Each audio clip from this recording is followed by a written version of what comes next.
The Hogwarts students have always been taught transfiguration, the science of turning one object into another. And it looks like the franchise's casting crew also took lessons about it because, surprisingly, they managed to transform quite a few characters. You're saying it wrong. From forgivable to absolutely unnecessary, from bringing in a more established actor to replacing one who passed away. And finally, you'll learn why Richard Harris almost didn't become Professor Dumbledore.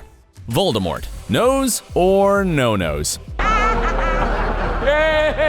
In fact, plenty of actors played the Dark Lord because the series repeatedly showed him at various stages of his life. At an orphanage, a few times at Hogwarts, and then as a grown man. Whatever. But was there really a need to recast the actor who portrayed Voldy sitting at the back of Quirrell's head in the first film?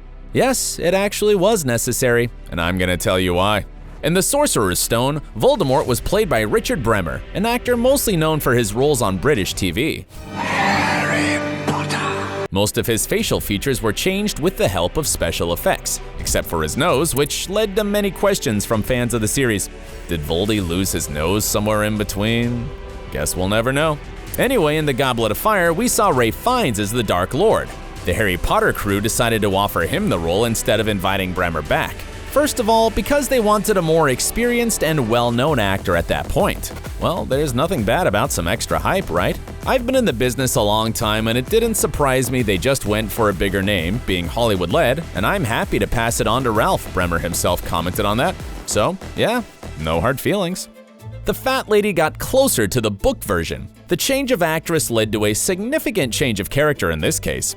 In the first film, the Gryffindor Tower Guardian was portrayed by the late Elizabeth Spriggs. She was a benevolent lady who didn't speak much and only asked for a password from the students who wanted to enter. Password? But it wasn't really in keeping with how the character was described in the books. Rowling wrote that the Fat Lady was a pretty humorous person who also had a nasty side. For example, if students were coming to the tower too late, she'd tell them that the password had changed and refuse to let them come in. And Dawn French, the actress and comedian who replaced Spriggs, managed to bring out these traits. The first time we saw Dawn as the Fat Lady, she was a completely different person. A funny and vivid woman with glass-breaking singing skills. Amazing! Much more memorable, right? It's too bad that the movie writers decided not to bring back the character in any other movies, although the Fat Lady was mentioned in the subsequent books. But you can't have everything, right? At least they showed us another very important Hogwarts lady. A bigger name for Helena Ravenclaw. Also known as the Grey Lady, she was the daughter of one of the Hogwarts founders. And after her death, she remained as a ghost of the school's Ravenclaw house. Her role was pivotal in the story, as she was the one to reveal the location of one of Voldemort's Horcruxes to Harry. If you know, you need only ask. And right at the point when this plot twist happened, the Grey Lady was hard to recognize. At first, a British film and television actress, Nina Young, known for being good in minor roles, portrayed the ghost. When she was cast in the first film, no one, maybe not even J.K. Rowling herself, had any idea about the importance of this character. So when her vital role in the final book was revealed, the movie crew decided to recast her. Initially, they offered the part to Kate Winslet, but she refused. Eventually, the new actress chosen to portray the Grey Lady was Kelly Macdonald, known for her fantastic performances in No Country for Old Men and Boardwalk Empire. Bringing a bigger name in the final film certainly gave more gravitas to the series. I know what he's done! I know who he is! And as expected, Macdonald gave an impressive supporting performance. Tom the Innkeeper. Weirdest recasting in Potterverse. The difference between these two portrayals is so big that you might have even thought that they were different characters. Remember the friendly old man whom Harry met at the Leaky Cauldron in the Sorcerer's Stone and who was the first to recognize him as the famous boy who lived? Bless my soul. It's Harry Potter. It was Tom the Innkeeper.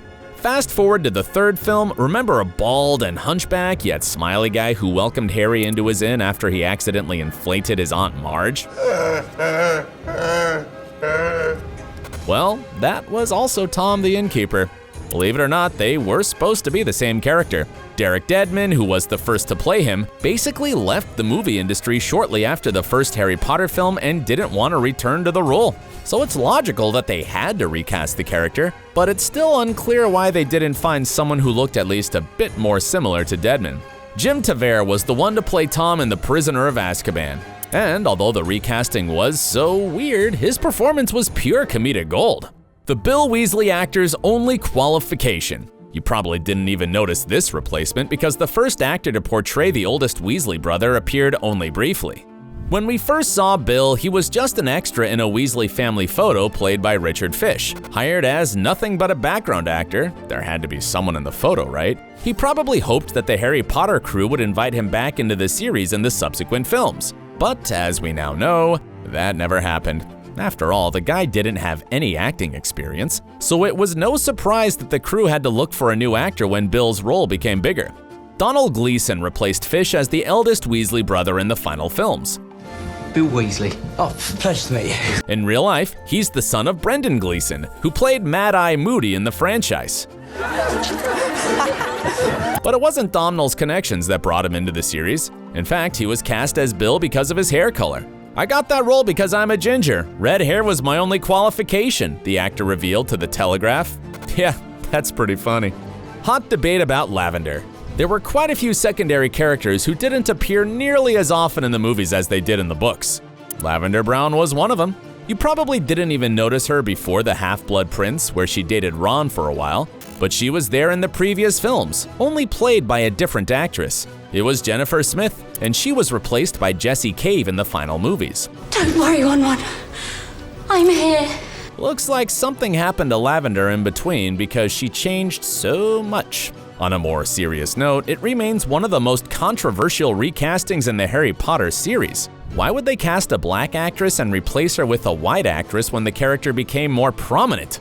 Lavender's race isn't explicitly mentioned in the books, which makes the whole thing even more controversial. But in fact, the reason they replaced the actress was much simpler than whitewashing. Smith didn't have any acting experience while Cave did. And Lavender's role, which expanded from just an extra to quite an important character, certainly demanded a more established performer. But they still could have cast a more prominent black girl, couldn't they? That remains unknown. The franchise's only American actor as Griphook. Die-hard Harry Potter fans know that J.K. Rowling had a strict rule about casting only British actors in the series. But the actor behind Griphook the Goblin became a rare exception to that rule. Vern Troyer, who portrayed him in The Sorcerer's Stone, was the film's only American actor.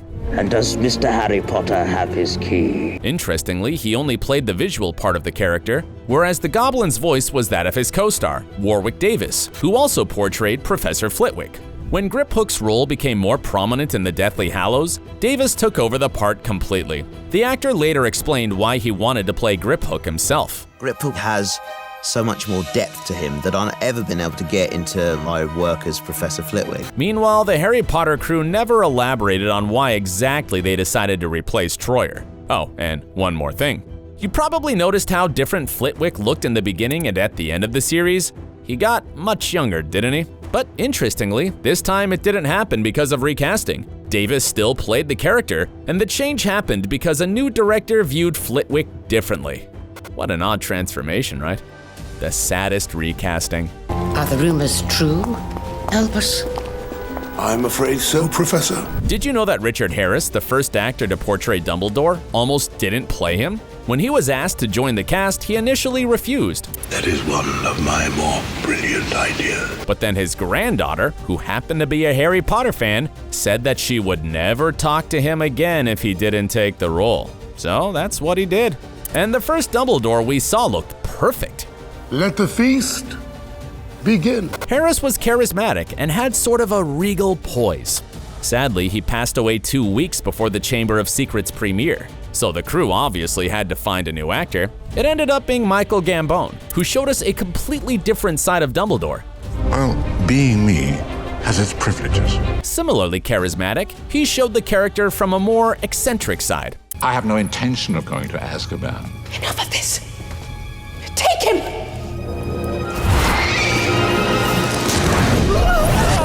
Gambon also expertly portrayed the headmaster's inner conflict between being obliged to do what was needed and having grandfatherly feelings toward Harry. The character transformed quite a bit due to the recasting, and to be honest, it's even hard to see Harris playing the professor in the final films. And which Dumbledore actor do you like more? While you're thinking about it, watch another video we've made about the Harry Potter cast's relationships, and stay awesome!